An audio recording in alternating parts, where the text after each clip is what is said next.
Hello, ladies and gentlemen, and welcome back to another episode of Jævla Utlending. That name still doesn't ring with me yet. I think I need to wait a little bit longer to get that name to digest. But thank you for watching and supporting for so long. And a big shout out to Bardello in Stavanger City for letting us use their wonderful space here. I don't know if you can see it, but if you follow us on Instagram and on Facebook, etc., we post stories and we'll post a little bit about the venue so you get to see what it is and support local businesses. Do it! So today's topic. Oh, by the way, how can I forget? We have Leo back in our presence again to enlighten us with wisdom, encouragement, That's the idea. an all-round good guy. So Leo, Yes. welcome back. Cheers. And today we discussed that we would talk about people being present in the moment, right? Yeah. So Tough one. in my opinion, I think being present means, well, what do you feel is being present? Like, do we start with situational things? Like, should we present a situation, have two different scenarios, and you see how you can explain that better, or Yeah, I guess so. Okay. Well, I mean, I can talk about what it means to me, and then tell you, Okay. maybe an example. So, for me, it's just like valuing the exact place and time that you are right now, and realizing that, like, I don't know, this chat with you is where I'm supposed to be right now. Yeah. And the best use of my time is being as focused on this and giving as much of my energy to this as possible. exactly. It's not in thinking like that I have somewhere better to be, or that I regret the plans I've made or something. It's committing to what you said you were going to do and doing it. And I guess another example would be, I don't know, maybe a close example is like engineering networking events where people are looking over your head to see if there's somebody more important around. Yeah, And because they want to. It's a mission. They Yeah. have to achieve targets. yeah, They probably have a pre-ordained list of things that they need to follow. yeah. Yeah. Yeah, so I think it's just committing to adding value to exactly where you are in this time and place. Like, all of my energy is towards things happening in Stavanger, for example. Another example might be people who come to my filmmaking club and they don't want to make a short film with us because they will only make it if it gets the attention of somebody bigger. Rather than seeing that, if you've come to a club and you've never made a short film before, then making one with them is a step forward, right? So I think accepting where you are in life is part of being present, and that's Yes. why people don't want to do it. No. So those are some of my thoughts on being present. Okay. Well, I'm more philosophical, if you may say so. I'm more. I have a more spiritual understanding. I think being present also. I read somewhere that it takes humans had an attention span of 10 seconds about 20 years ago. If I'm not mistaken, they had an attention span of 10 seconds. That's what they understood. I may be wrong with the number of years. Maybe it's not 20, maybe it's about 10. But now they say that we have an attention span of 7, which is actually lower than a goldfish. Right? Okay, yeah. So I guess it's because, everything is fast, right? Like the jump from technology, like from Blackberries to, first to Nokias and Yeah. Motorola's and flip phones to iPhones and touchscreen. Okay, yeah. And the Android Apple era just kind of took over, and I think that it has progressively diminished attention spans. Yeah. So I feel like being in the present also means your attention is currency. Yeah. So you got to stay focused on what you do and how much you want to put yourself in this moment, Yeah. right? Like, I know for a fact that this might be too much for people. Like, they wouldn't have 15 minutes to spend, right? Wouldn't that be the case? Don't you think like people would not spend 15 minutes? A person like you would spend quite a bit of time to actually watch and understand things and learn from it. And there might be another bunch of people who don't really understand that, because everything is swipe culture now. Everything is swipe, swipe, swipe. Like if it's not interesting, swipe. I think what's clever about you is that you understand that that there is this swipe culture and you know how to use it. You were telling me about how to use challenges to get people's attention on your work and so on. Yes. So it's good that that you admit the situation and use it to your advantage rather than saying I'm going to put out this very lengthy thing that maybe nobody will be interested in. Yeah, but it is that. But I also feel like it's very important to educate, right? Like as individuals, we have to educate that people that being present is so important because this is what you're meant to do at this point. But because of the constant hastiness of running away from things and to achieve targets, I think pressure also makes you forget about the moment, being here. Yeah, I think that two things that tie into that is like one, gratitude is one thing, and worrying is another. And I think these two things, like a lack of gratitude and an over tendency to worry, are what draw people away from the present. Yeah. Because they're constantly thinking about what might go wrong, and they're too vigilant over errors that might suddenly ruin a nice moment. I think we can all be guilty of that. Or another one is just not appreciating it enough, and just like, God, I wish this glass was colder. Yeah, like so, everything is. So I'm not going to enjoy it now because I'll constantly just be thinking about how it could be better. Yeah, I think that's exactly what it is. I think everybody is never happy with what they have. They always want it better. Like it could be better because, like, I don't remember that comedian, Jimmy Chang? No, Johnny Chang? I forgot. It's this Chinese Singaporean guy.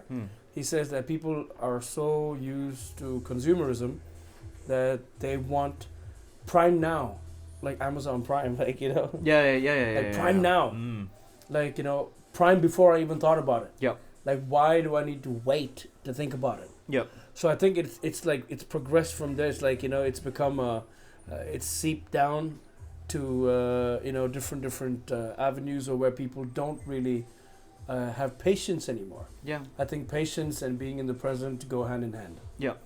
So when you don't have patience, you've already lost quite a few of the things that you could possibly achieve.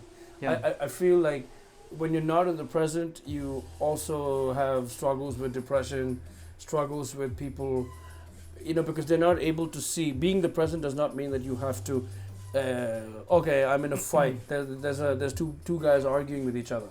I don't need to waste my time. That's not being in the present. I feel like the universe always presents different distractions, right?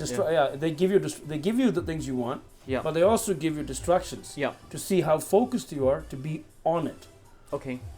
In a way. Okay. Like, and when there's a fight going on here, for example. Okay. But I also see another guy sitting on that side and playing music, which is the exact opposite of what is happening here. Okay. Yeah. It's a peaceful, beautiful, situation there, and there's an argument between two guys, which is probably going to end up in a fist fight. Yeah.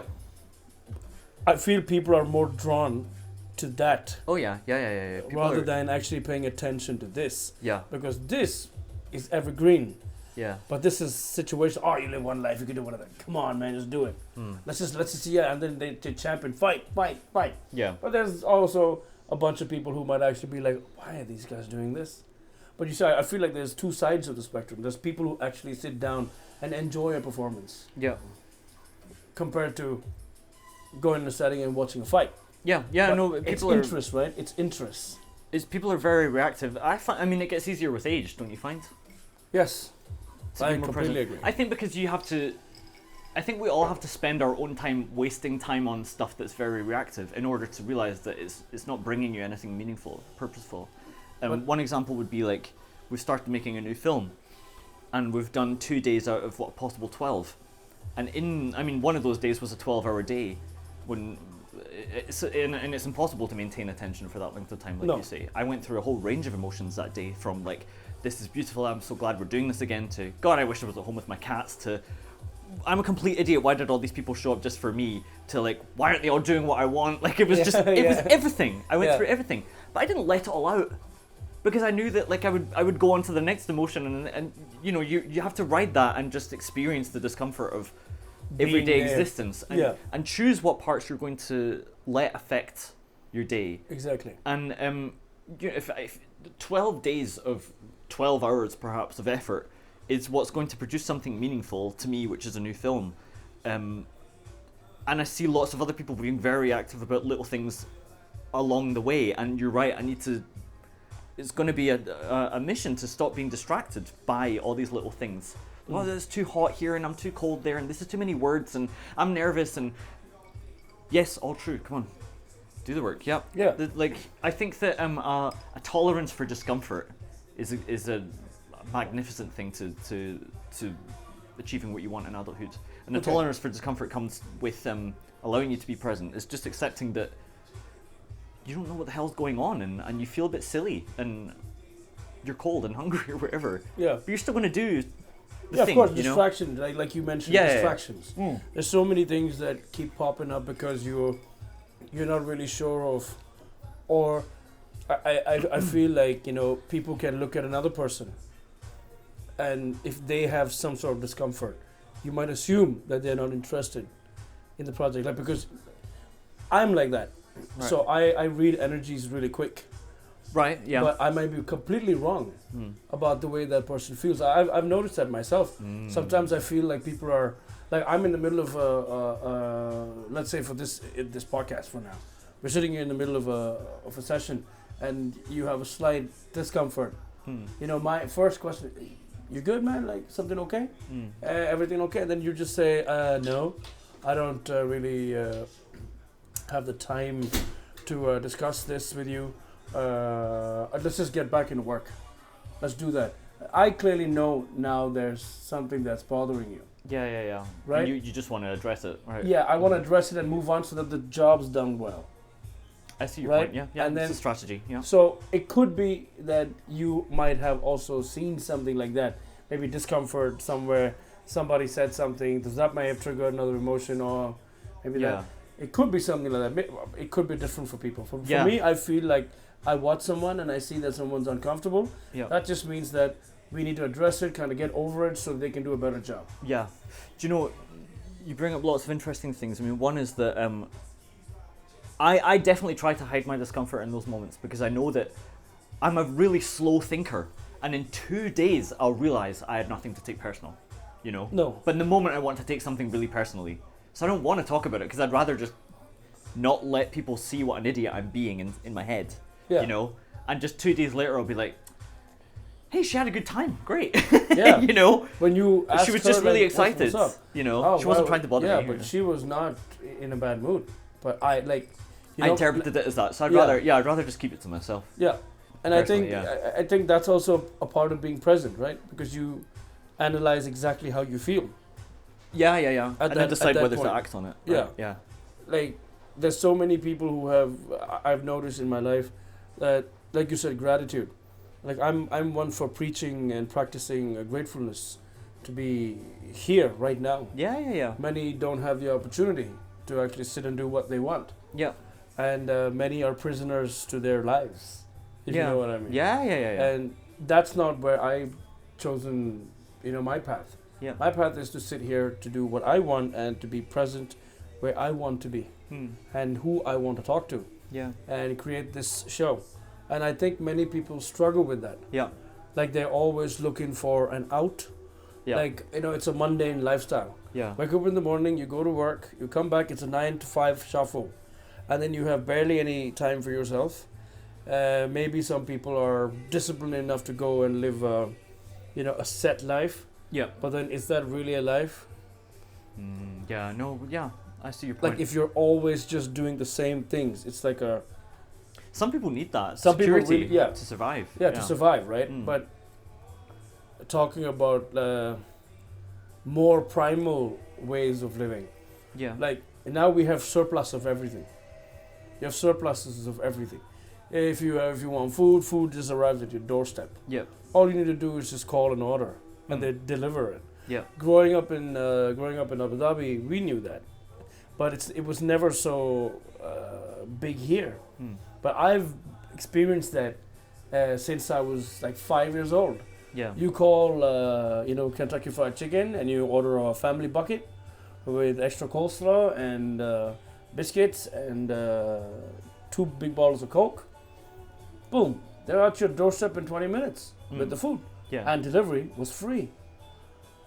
Nice. So, we know that kind. I knew that kind of service before I got here. Only now, just recently in Stavanger, you had people actually delivering food to you, which I feel was just like interesting. So I've actually crossed that time phase in my life to see. But now you can see people are. There's so much of everything, like there's so much information thrown at you at every single point in the life. There's a war going on. Will Smith slapped Chris Rock, and then Johnny Depp and Amber Heard came in the middle. Elon Musk bought Twitter. I was like, there's so much information and there's so much stuff. Like even content creators, if you go on social media platforms, it's insane how many people are just doing so many things, and everyone's really out to prove themselves almost. But you feel like it's I'm not saying I'm not doing that. I do it too. I can't blame them for it. No, it's really compulsive. I get trapped in it as well. Yeah, it's like the point of being zen is lost, and I can feel like sometimes I have anxieties because of that. Oh, absolutely. Like I have I have sometimes I feel like I have social anxiety when there are people around. I tend to get really uncomfortable. You did really well at the club yesterday, though. Oh yeah. Is that because you know them all, or no? That's just me battling a big demon. Right. Okay. So just so the viewers know what we talk about. So when we met at the film club yesterday, we talked about the new movie that you were doing. Yeah. And we talked about how we were talking about timings for my music video, a small video that I wanted to do, and also about reels that we would capitalize meeting up here to do a reel, Instagram reels, and. I just decided to take lead and just go and do it. And I completely forgot time. I forgot my social anxiety and stuff like that. That's because I ended up doing something that I really wanted to do and I love. And I'm grateful that I came and I had that moment. And I was like, oh my God, who am I becoming? Yeah. It's such a revelation. So if you give people that opportunity, and your club did that for me. So if your club's giving me that, then I know that there should be more people who form stuff like this that can attract people to actually come by. You got to give it to these people for actually showing up. Oh yeah. This girl who was there, she's from New York, Plum. She's like 45 minutes to an hour away. Yeah. But she still showed up just because she wants to be there, and that's great, right? And people from all walks of life. Yeah. Omar's lives in Klepp. Which is far. so far away. So if you think about it, like. You are making people aware of being present. Yeah, well, I mean that's the message of the club, really. It's just like do what you can with where you are and do what you love to do. Yeah, and let that be enough, right? And there's no need to look for more. Like people, like you said, like people won't make a short film because unless the right people take a look at it, make it. I say why. I think it's backwards. I think that nobody is going to care unless you start. Yeah, exactly. Why would they give you an opportunity if you never made anything? It's a catch-22, Oh, I'm a filmmaker, but I've never made a movie. Really? Do you have scripts or no? I didn't think people would like it, but I'm a filmmaker. Like, how does that work? Well, see, that's the difference between what you were doing yesterday, and I really appreciated that you came because I'm working so hard on this film, I couldn't create any content myself for the club. But I also feel that because I put so much work into it, I'm making it too easy for other people as well. I want to create opportunity. I want there to be a bit of discomfort in the room of we're all here, what are we going to do? And I want to leave that discomfort there for other people to pick up the way that you did as well. Do something now. Yeah, but I think also I think this ties into being present, which is there's a difference between wanting to make a film and wanting to be known as a filmmaker. To me, they're very different goals, and I don't know how to talk to anyone who wants the second thing. To be known as something rather than just to do the thing. But how would you educate people to follow their dreams minus the fact that somebody big has to see what they make? I don't think you can. I think that you have to hope that they learn that for themselves. While demonstrating what you think to be the way that's right for you to do things, right? For example, I mean, like I say, some people have refused to make films with me until they go get funding. And I've seen recently there was another round of funding and lots of people didn't get it. If they do that long enough, maybe they have to let a year go by and realize that they've not made anything because they were waiting for somebody to care. Yeah. And then they realize that nobody necessarily needs to care for you to do something to find value in it. And I think that if you can get over, this ties into your social media point, if you can get over doing things for other people, then you can do whatever you want straight away. Yeah. Right? If you're not doing it in the eventual hope of praise and as if praise and love and so on, adoration from lots of people is ever going to make you feel like it was worth it. No. You know? No. Let me go back into that. Oh, I was on TV part. Yeah, no, I wanted to hear about your performing. Because I'm sure you haven't. When I was on that show, I'm going to be honest and I don't know. A lot of people were in touch with me at that point. Like the amount of people that got in touch with me.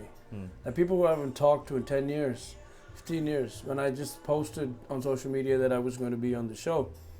And the amount of people that got in touch with me was overwhelming. Man, I was on top of the moon. I was on top of the world. I had everyone looking out for me and watching over and trying to give me suggestions and blah, blah, blah. But as soon as that dies out, right, unless you're relevant, those people don't really come back. So that was something, I was young. And then that's when I learned. It's tough, yeah. So I kind of felt like, oh my God, like I was up there. 2017 was a year when I was up there. It was such a great year. And then 2018, and boom, it crash landed. And I was trying to pick up the pieces. And it was quite hard. Like I did not know if what my worth was I really good? Am I really good? Am I a good singer really? Like maybe I'm not. And then I kind of decided that, okay, I'm just going to keep playing music. People still recognize me and, that kind of thing was there. But what really bothered me was the fact that I would not accept defeat in any way. That's because ever since I was a kid, I've always rebelled to do what I want to do. And that's always been music and the arts. It's always been film, music, performance-based things. It's always been that. And when I had no chances to perform and no chances to grow, I kind of shut myself off. But I can't expect people to be like me. Another person going through that situation might react completely differently. Yeah. And give up altogether. Like, no, I don't want to do this anymore. And there's many from that show who's never done it any further. Like you saw them at the peak during the show and then boom, they were out. Yeah. So it never made a lot of sense, but I also understand that it's not really easy to start doing something expecting success. A lot of people want, it's like a business. Like, it's like a, hey, listen, it's like you can't pay for, if I want your services, like you are a graphic designer, I pay you money and you get it. So I feel like the music and arts have also gone there. Like people don't want to make music anymore just because they're passionate to make music. Every musician now charges for their time because survival is more important. Yeah. So if you factor the factors, like I'm a musician, I don't do anything else except run a takeaway, a part of a takeaway business. Yeah. For food, authentic South Indian food, right? Spiso, brand shout out. Other people might just only do music, and they could be okay with that life, right? Of minimal living, like very minimalistic living.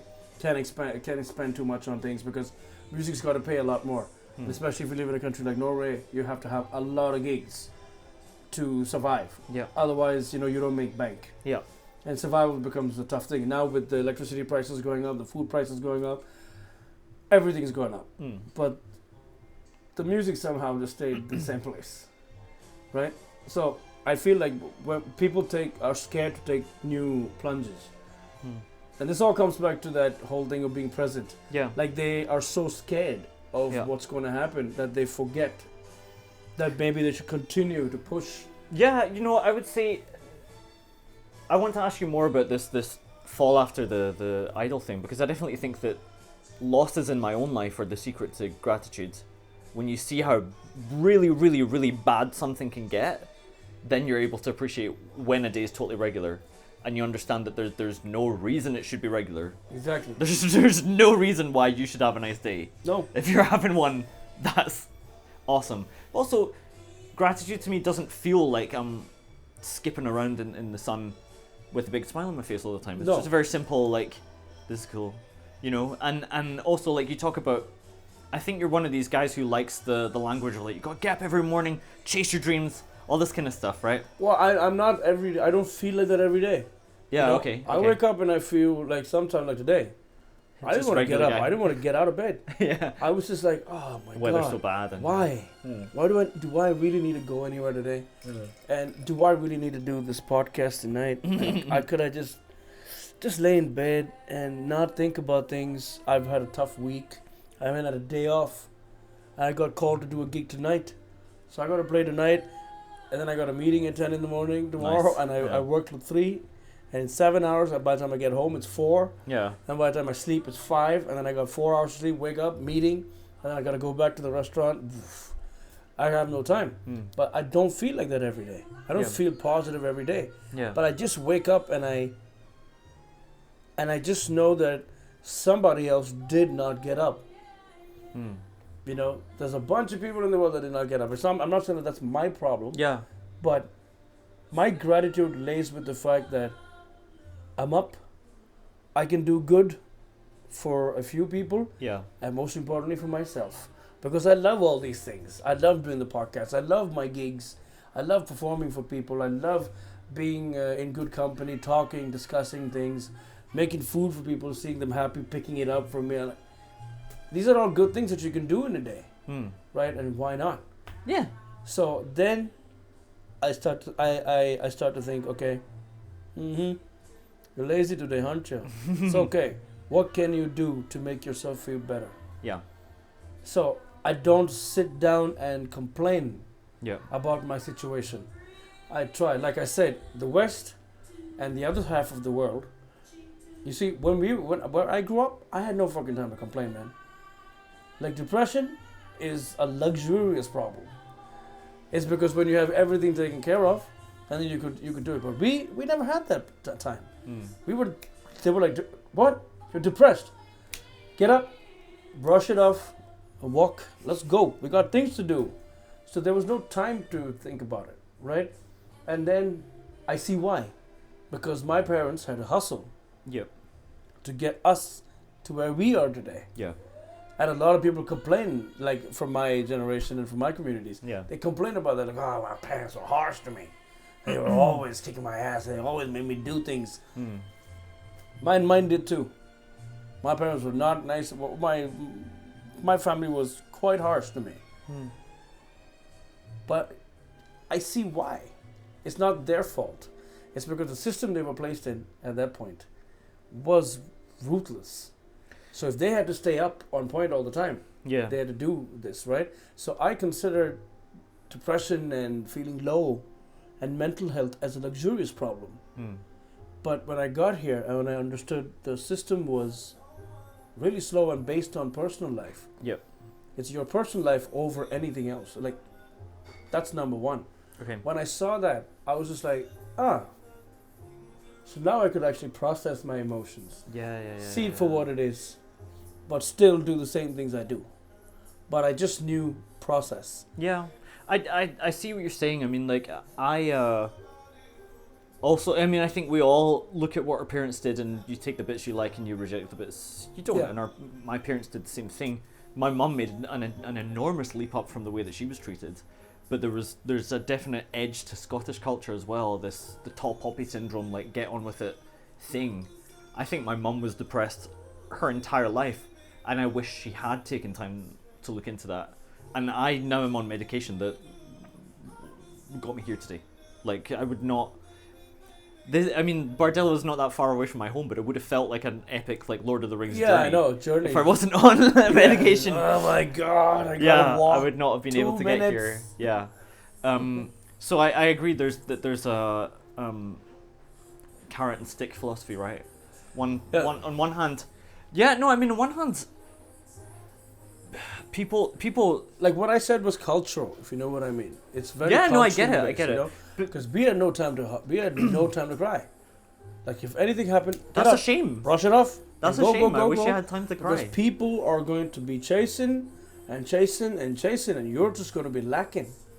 That's what we were taught when we were young, and that was not a good thing, because I feel like a lot of my friends from my communities, I think they wanted to do so many other things. They wanted to explore, but they were not made to explore. We talked about vulnerability in our last episode, and I think that's a way of walling off vulnerability. What you're talking about. But you see, when you grow up in a situation where you're made to feel vulnerability is weakness, yes, and then you continue like that, you might have stopped one aspect of your life from being vulnerable. Now you've changed.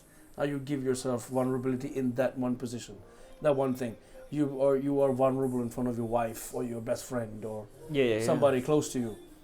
But I feel like, but that rests right there. It stays right there. It's only one sector that they deal with. But life is so many different scenarios. But vulnerability has to be exercised at every scenario when you feel vulnerable. That means you need to show that, okay, I'm not really... Yeah. It's insecurity, like you feel like, maybe not. But I feel like people don't get past it. Like, okay, let me simplify this. I think I'm getting too complex now. Growing up for me, I was told not to tell people how I felt, and not to disclose my ideas, and never share your personal thoughts with others. But that's weird. How would a person get to know me if I didn't say how I felt? Right? And so it was a deviation from the present. The present is what they made the present. Like, this is what is present. You do that. Don't think too much about everything else. Everything else is just a distraction. Yep. But as I develop my course in the music and I start travel and start seeing more people and start... there's so many of these guys who are like, whatever, man. What comes, comes. But when they have that attitude, and I'm always surprised, I'm like, how? How the hell do you think like that? And why am I stuck in this prison? Like, some people are ready to face life head on. Like, they're just like, yeah, okay, whatever, man. So, like, for a fact, a person is told, you have cancer. I've tried to imagine how that would be on the receiving end. I'd crumble if something like that had happened to me. But could we put ourselves in that person's shoes and try to see how can you derive strength from that person? Again, you're talking about all this stuff that I was mentioning earlier about worrying and gratitude and like worrying about the future, and I know lots of people who like to worry about every possible scenario because they think that when it happens they will have gone through all the emotions it would have, but that's not true. No. It's just a painful imagination plus a bad thing that then happens to you. It's not going to be the way you think it is. You'll probably be fine. Like, you won't believe the resilience you have.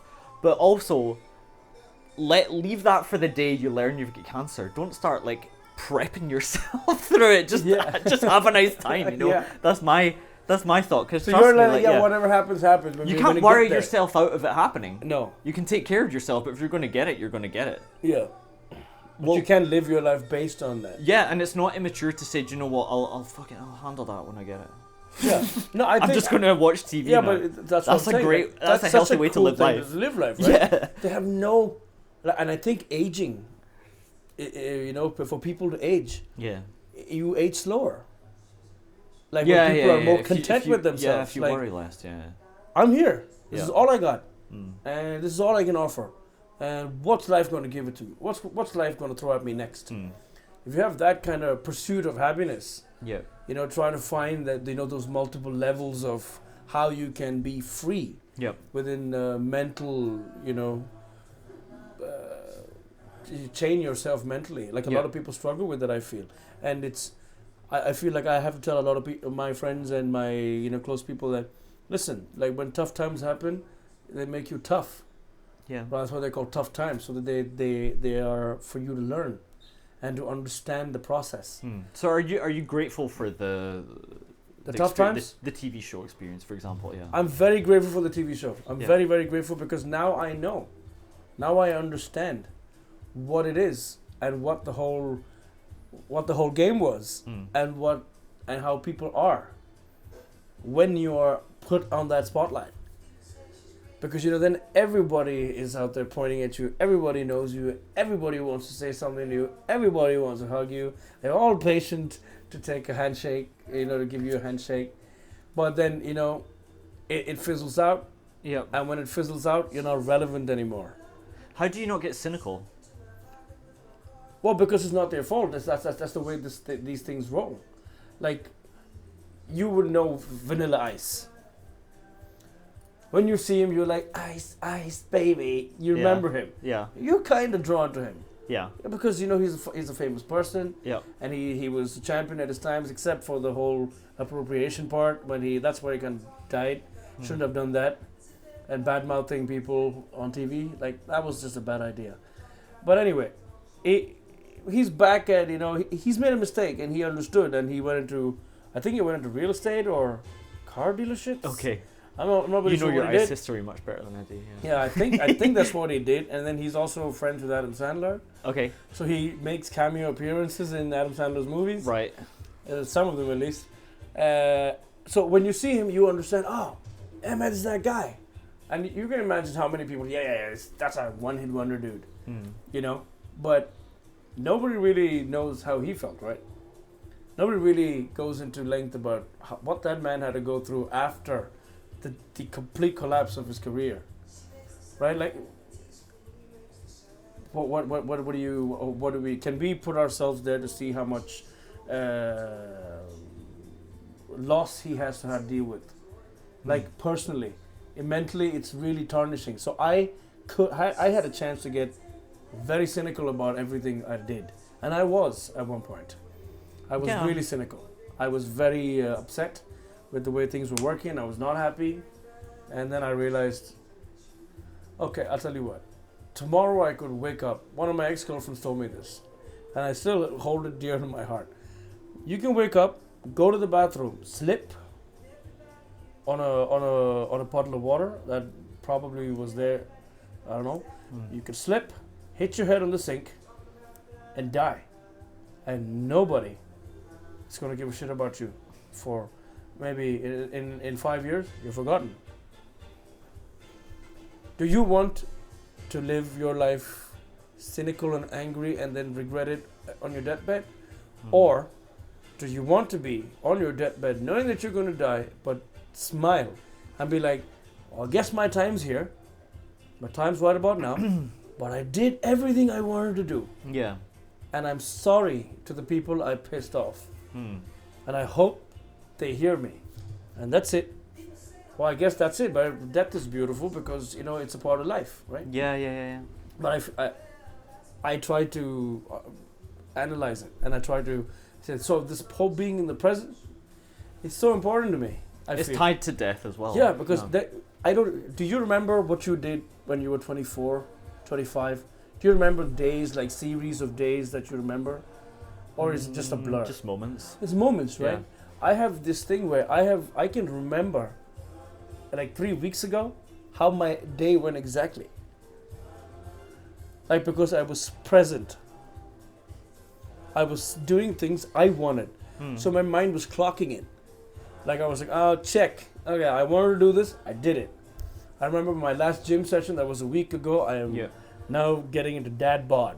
I'm really getting into this. So those are fashionable. Yeah, well, I just really like pushing. So when I don't, then I start to feel like, you're fat. You see, it's always the yin and yang. It's always the positive and the negative, right? Yeah. Because I want to do it every day, and I want to have rhythm, and I want to have discipline. But I aim for that, and I will have it because I really want it. Okay. How much time can I put into it is doubtful. You know what I'm saying? That's to say that I will go training, right? But I Yeah. couldn't go today Okay. because today was my only day off. But that does not mean that I will stop. If I took 5 days off, I'm going to You're go out back now. and then I'm going to kill 3 weeks on. Okay. Yeah. That's what I do. Yeah. So now I've told myself, today I was like, oh, I really want to go to the gym. What the hell is this? I don't feel good. The weather's shit. You know, I had so much to complain about. I woke up in the morning, ugh, my coffee, yuck, I don't want this coffee. You know, oh, I gotta take the dog out for a walk, ugh. Oh, I gotta go to my shift at the restaurant, ugh. I don't feel like doing anything. But then I wake up and I realize why I want to do the podcast. And I realize why I need to go to that place, because it makes a lot of people happy.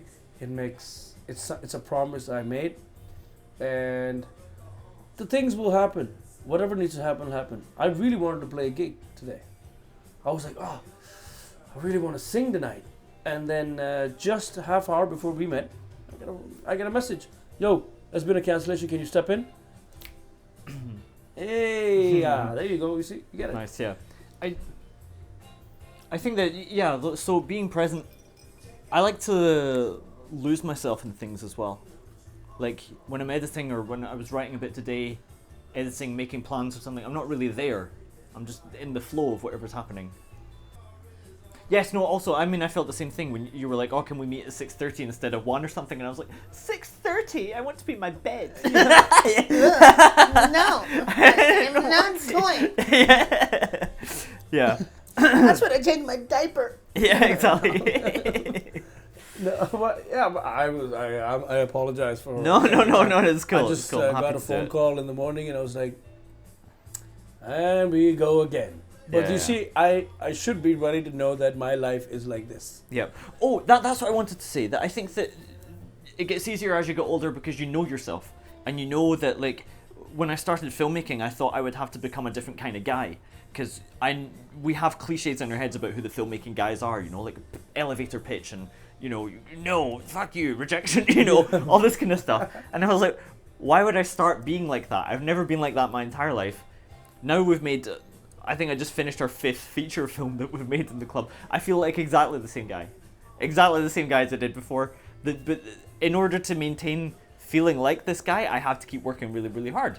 Yeah. So in order to maintain feeling like this, which I think is really as good as it gets, you got to keep doing things. And also, you mentioned like looking after your body and worrying about the shape that you are and everything. And I think, removing ego from the equation is part of being present as well, right? Yeah. So in this film that we're making, me and some other people appear in their pants, and I think that's great because I don't exercise like at all. There's nothing special about looking at me because I don't put any effort into my body, but I like putting that on camera. I like giving it to a character, and I like being detached from the idea of caring about what I look like. Yeah. And I It's a think really big part of acting too.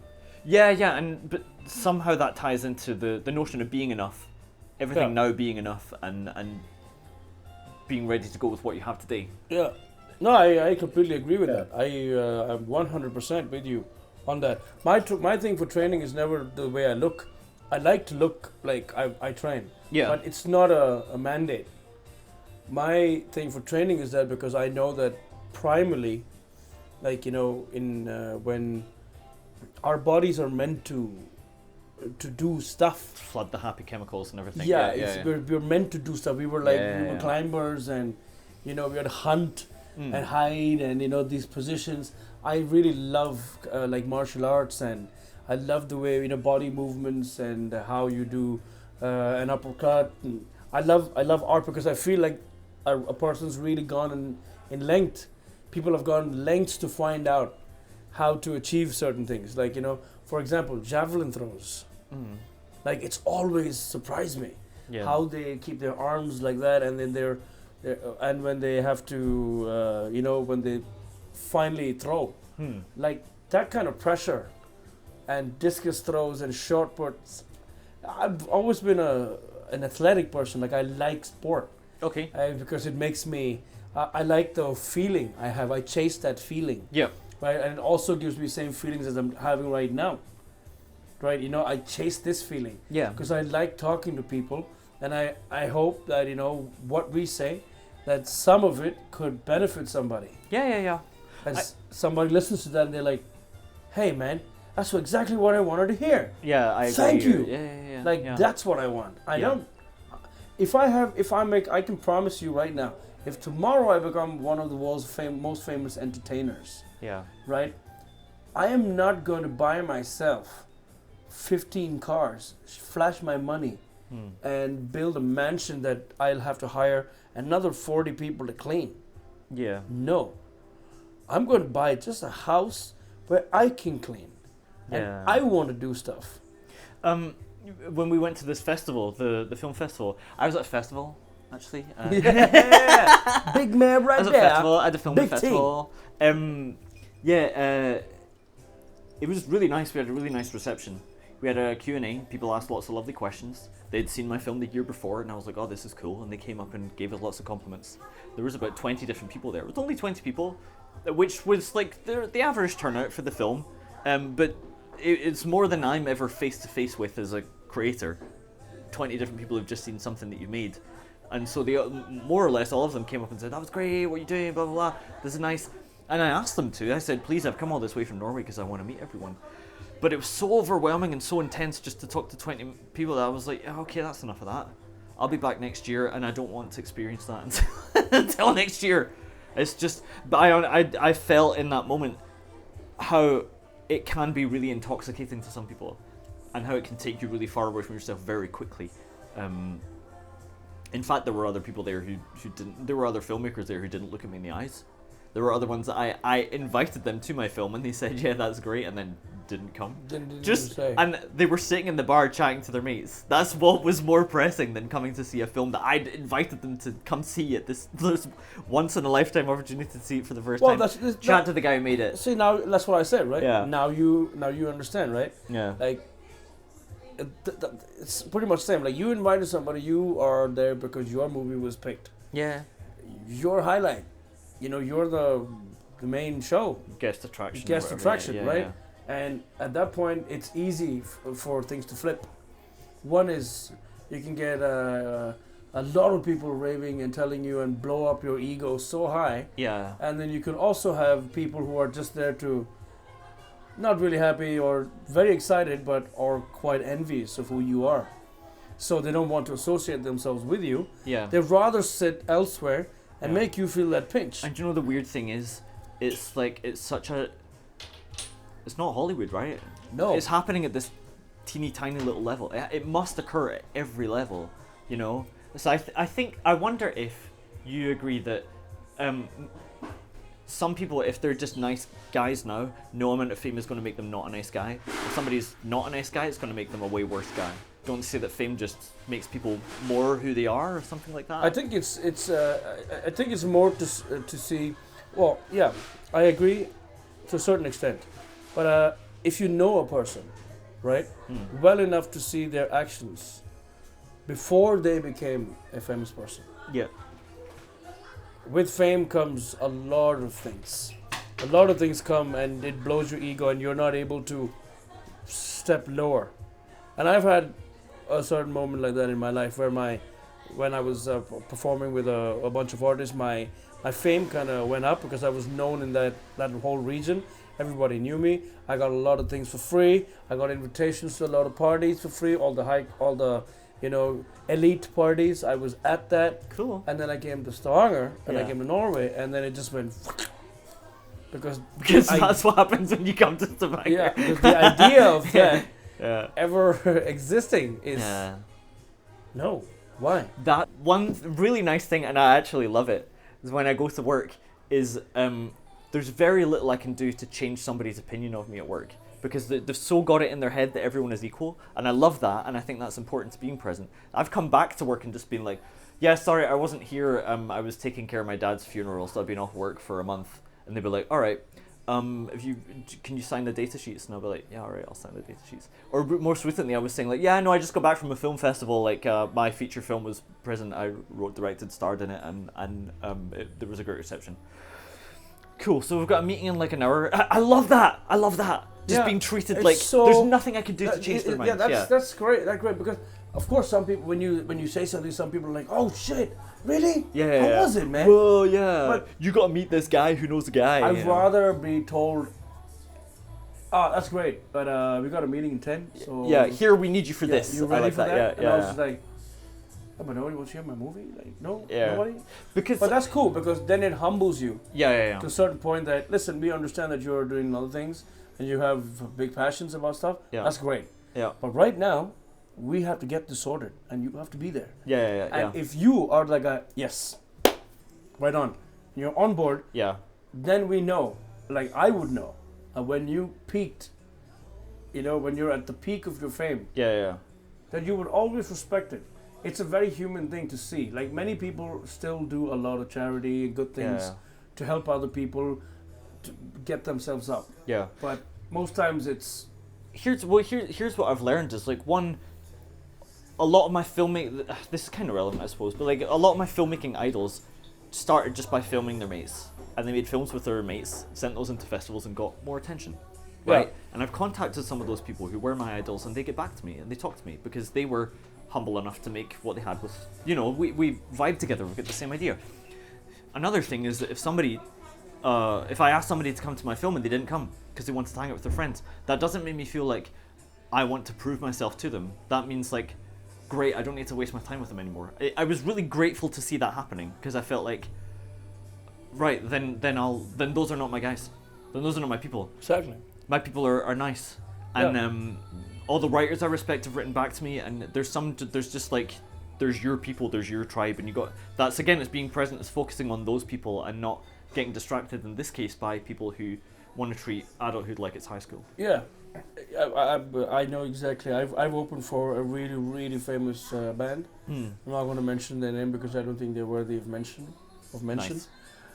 I was a huge fan, and I went backstage, and I was hanging out there, and I met one of the world's biggest guitar players at the back, Jimmy Page from Led Zeppelin, who was sitting there.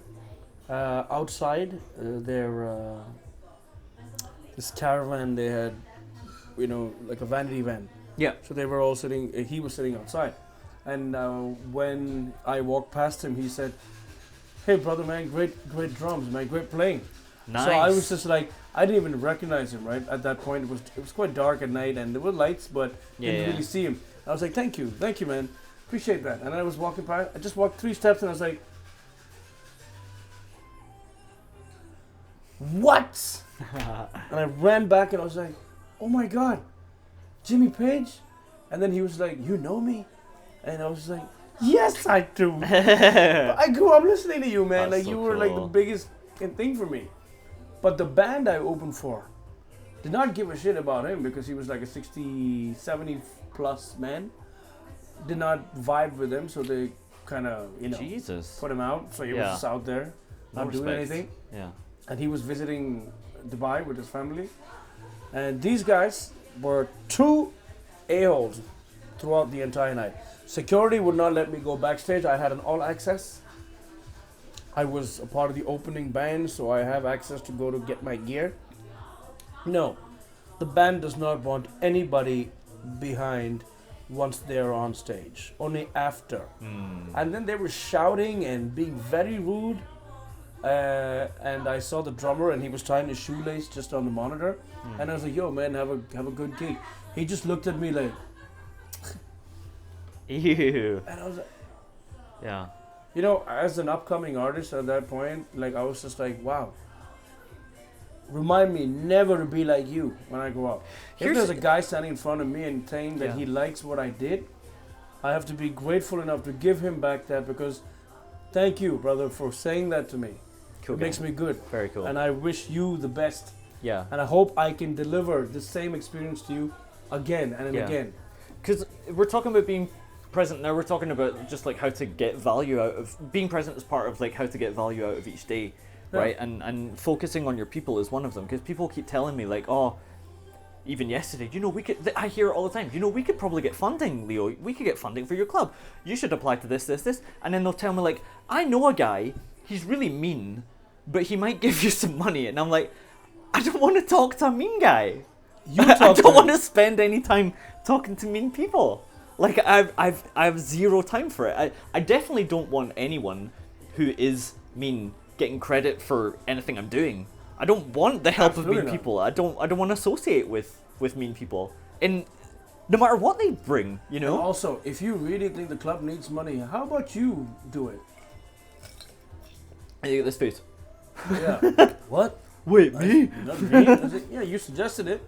Why don't you try? Yeah. Push yourself a little bit. I love when people have ideas about things they have no clue about. Like they always I get so much advice. there's so much advice. I'm like, shut up. You have no clue what I'm doing. Yeah. Like I know somebody personally, and it's really funny because whatever you present to her, she always has one step up. Oh, top tip. Yeah. Start. Oh, And I was God. like, what? It's like, if you really want the curry you're making to be spicy, I would rather you use Thai chilies. And I was just like, no. I'm going to use the same chilies that my mom uses. Have you tried my curry before you know how spicy it is? And she's like, yeah, well, I can eat a lot of spicy food. I was like, here you go. Have a little. Try. She ate one bite, and she was like, it's all right. I can handle this. 2 minutes in, she was sweating. And she was like, and I was like, yeah, you think you want to use your Thai chilies now? I know what I do. So just wait a second, let people do what they want before you jump right in and have something to say about it. Yeah. When you don't have anything to say. Again, it's trying not to be reactive back or like. No, but be present in the moment to understand that they are having an experience. They're doing something. Yeah. Watch that moment and see how you can appreciate it. If you don't appreciate it and you don't like to be a part of it, stay out of it. But what I try to do in my head is to just translate it as like, this guy's saying I could get funding. What he means is like, what you're doing here is really valuable and I appreciate it. That's so great. I translate that into my head. I take that part of it and I drop the rest.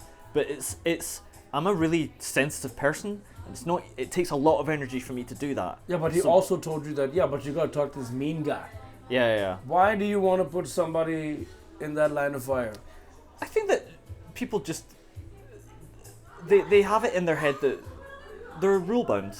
I think artists are not rule bound, right? No. People just like to believe that the world works in a certain way. There's a game you have to play. You learn the game, you play that, and then you win it, and that's how life works. Rather than realizing everything I just said is completely made up by a bunch of people that I don't know, who don't care about me. So I don't want to learn a game that somebody else is playing only to lose it. Yeah, I mean, exactly. I'm right? just doing my own thing. So You know. I feel like I think what I meant by that is like I respect that you take the good out of it. And leave Try. it. On my good Well, days, I'll do it. I take a lot of advice from my friends too. Yeah. But I never take advice from people I don't trust or I don't like. Yeah. And there's not a lot of people like that.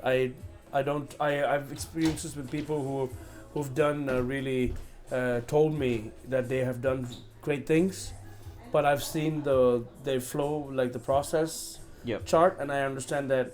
Yeah, lying about your success is one thing, and actually being a part of it is another thing. When you have no compassion, you have no etiquette, you have no patience to listen to another person and their ideas, and then you claim that you are famous. It's just a little, So I feel like when people come up to you and they say that, your club should get funding. There's funding for this. Yeah. All right, man. But I've got 150 other things to do. I got probably 70 members to take care of in this club and be there for everybody's needs. How about you step right in and sort me out and help me out? Talk to that mean guy. Give me that money. And let's talk. And then we see how we go. But I hate the coming and telling you how to do your shit kind of advice. I just feel like, dude, I don't live in a world that is created in your fantasy. Like your fantasy may have created this. Leo needs help. I'm gonna go and tell this to him. At least I said it. Yeah. Don't you think that could be a little bit of a thing? Like I feel people are not really present, not watching what's really going on. The thing is, like, people, like, when they say one thing, they secretly mean another thing. And I've talked about this before, that I can't, it's work for me to translate that. I understand what you mean, though. I can't be intuitive about what people really mean. So somebody it's just okay. They're excited. They're having a good time. I guess that's what I'll take. But when it comes to the club, I feel like I've only made it because it's something that doesn't exist. But it's not a role that I see myself as comfy in. So it's hard for me to know how it works. I've never done something like this before, and I don't really know what people mean. And I find it very overwhelming a lot. Like, I mean, you found it overwhelming yesterday as well. So I think part of being present is just kind of trusting. I've said this to some of the actors who are acting for the first time in their film, is like, trust it's going better than you think it is. Have faith in the process. You know, it's not going as badly as you think. Give it and if you give it a shot, people will mostly admire that you gave it a shot. You know, and you might surprise yourself. Yeah, I don't know. Yeah, that's great, man. That's the thing. Like I always say, it doesn't matter. You can't expect things to happen tomorrow. But that's nobody's going to come in and fix your life. Nobody gives a shit. No, you fix it now. You do keep doing the things you love to do, and eventually one of them. Keep doing the things you love to do, and eventually the doors are going to open. But it all depends on how much time you actually were present to put that effort in. Yeah. I think that being present to me is really understanding that, like, when somebody gives a shit, that's amazing because they really don't have to. They don't have to. There's so many people in the world. They don't need to give a shit. Like, back home I've got my partner and 2 cats that love me, and I'm like, that's great. Let's hold on to them. Let's do this a lot. Yeah. Let's watch something on TV. This is awesome, you know? And so, like, when people ask what my goals are, it's like, yeah, I want to make this film. That's it. And so being present for me has to be with, like, keeping my goals in the near future, if at all, because I really, beyond that, nobody knows what's going on. No. Trying to remember that is then you stop filling that future with worries or with things that aren't necessarily going to happen. You stop thinking that you deserve to be somewhere else. So being present is kind of letting the future be what it is, right? And also staying out of the past, right? You can't control your past, but the past is the past. You can learn from it and move on from it, but you can't live there. Yeah. When you live there, you're not living in the present. Yeah. You're living in your past, but you're physically here. Yeah. I had to create a Word document where I just write down every embarrassing thing I can remember, because I think if my brain knows it's written down somewhere, it doesn't need to replay it all the time. No. And it's a very, very, very, very, very long list of things I found you write embarrassing. It down? Yeah, I write it all down. I go stand in the mirror. I go stare at the mirror. Yeah. And it's always just when I'm ready to have a shower. I go stand in the mirror and just look at myself, and I'm just like, why'd you do that, man? Why did you do that? Like, what in the world is wrong with you? Then everybody from my house comes and is like, are you on the phone? It's like, no, I'm just talking to myself. There he's doing that. Yeah, I think the shower brings it out. Yeah, it's like, shut up! Why would you say something like that? And then suddenly, if there's like thoughts about things I did, which is really embarrassing, I was like, stop. Why? No one asked for a replay. Yeah. Why are you forced? Shut up! I'm gonna do this. It really worked though. Writing it out got it out my head. So I just try to get past it, and I think being